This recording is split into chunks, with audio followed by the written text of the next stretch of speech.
when did you start as the director of TESDA Bukidnon? I started as a designated provincial director of TESDA Bukidnon Provincial Office in 2016, but I just got my attested appointment last February 2019. So attested by the civil service. So as a full-fledged Director 3 of TESDA Bukidnon Provincial Office. Oh, I see. So you are now full-fledged provincial director of TESDA. Tingali, Ma'am Kotie, anang na mga tao kasabot usay meaning sa word nga TESDA? TESDA stands for Technical Education and Skills Development Authority. In fact, Sir Fortich, we just celebrated our 25th anniversary as an agency, as an authority. It was created into law last August 25, 1994. So TESDA has continued to create silver linings to especially to our special clients, our priority clients like the former rebels, the persons with disabilities. Now I call them persons with dreams, and the indigenous peoples, especially in my province, because 21% of the population are belonging to the 7 indigenous people's tribes. Okay. So, sa pagkakaroon usa kay pinaka-major nga program sa TESDA sa Bukidnon nga na-implementar na para sa benepisyoan ng mga tao nga imong gi-mention. TESDA has continued to support the technical education and skills development of the province. We have our scholarship programs as our primary interventions to our special clients, because as I've said, we will continue to create silver linings and giving hope to these people. So we have former rebels and drug surrenderers, indigenous people. So these are the vulnerable groups in my province. So we don't want them to be influenced by the other side. So we want them to help even in the government to help the economic activity of the province. So these are our major interventions for them. But our regular programs, which is actually anchored in our TESDA law 7796, is the program registrations of TVET programs or technical vocational education and training programs, and we have our competency assessment and certification programs, which we assess the competencies of our skills training graduates so that they will be provided and given the national certification or the NC, popularly known as NC. Ma'am Kotie, I understand nga ang TESDA is providing scholarship for this group of people, no? So, ang akong pangutana karon, unsay participation sa mga private schools, especially colleges and universities, are also they are actually involved ba sila ani nga programa o nya dayon kanang sila ba do na mga pod nga mga tawag nga mga courses nga pwedeng gawa sa TESDA nga mga skills development nga pwedeng after TESDA training oo. Yes. The scholarship programs of TESDA, we have I think 5 or 6 windows of scholarships, and we have the training for work scholarship program, we have the private education student financial assistance, we have the special skills training program, we have the skills training for employment program, and then we have the UACT or the universal access to quality tertiary education scholarship program. So these have actually provided interventions to our priority clientele, and I'm very proud to inform you that we have provided them channels for employment, and when we distribute our scholarships, Sir Fortich, nakaano gina siya priority sector. So in my province, I can only speak for my province, Bukidnon, because we are aiming to be the only TVET province in the country, because every municipality in Bukidnon has a training center, and these were constructed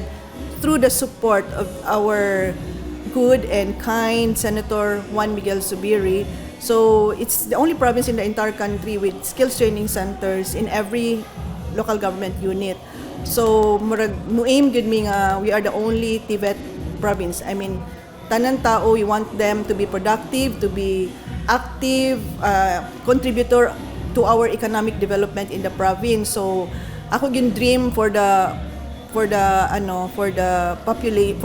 Bukidnons is productive gid sila, dili sila part sa liability of the province. So ang among scholarship was able to help them get a job because the priority sectors are agriculture and construction because of the build program of the current administration of President Rodrigo Roa Duterte. So nakadirect ang among scholarship like the pipe fitting, welding, electricians.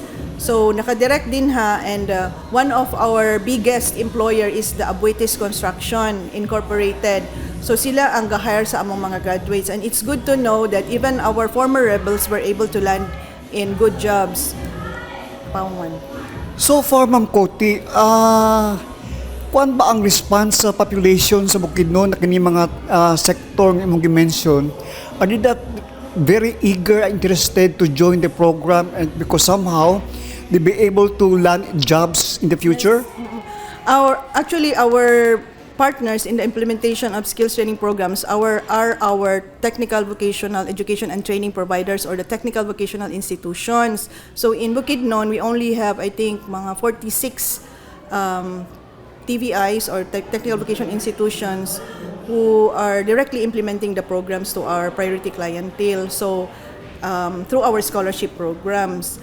So sila gid ang among implementor in the field. So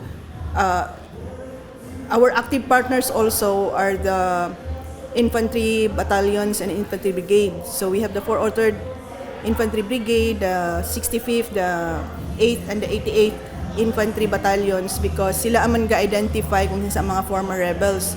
So far, recently we have already employed 12 directly by Abuetes Construction, and then ang amo pong mga partners nga schools were able to link them to construction companies. So naa sila yung mga trabaho gid karon. Okay, not only lugar ni kini skills training program ang gina-offer sa TESDA but also chance, oportunidad nga ma-employ. No?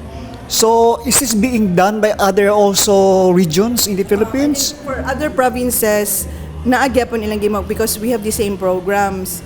Naka-unique lang sa Bukidnon, not only nga dako kay siya nga province, 22 gud ang akong local government units, naapo din ha ang tanan miyembro pod sa atong mga leftist na group. So naa din na, so dako kay nga challenge on my part as the provincial head of the Technical Education and Skills Development Authority in Bukidnon. So dako kay siya nga challenge, Sir Fortich. So far ba gawasin ini nga ongoing yung mga skills training program? Doon na pa yung mga bagong programa nga implementar pa sa TESDA sa Bukidnon? Yes, we have the chuper para sa katong mga ma-disenfranchise due to the Motor Vehicle Modernization Act. So para sa mga pamilya o mga membro sa mga motor kaning mga kooperatiba sa atong mga public utility vehicles.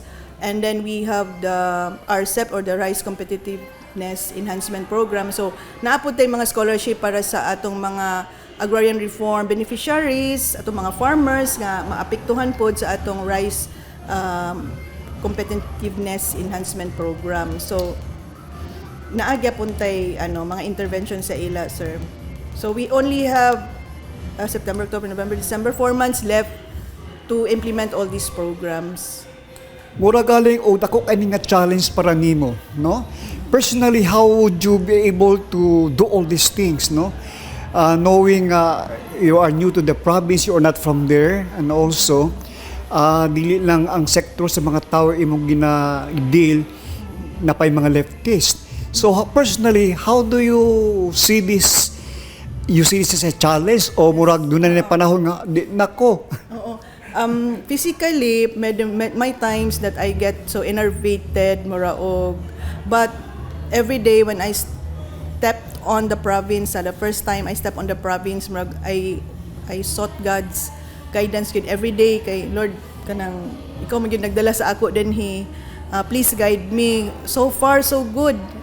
I'm so blessed na assigned ko in the province of Bukidnon because I've met so many people who are so kind to me and we agree so much on a lot of things.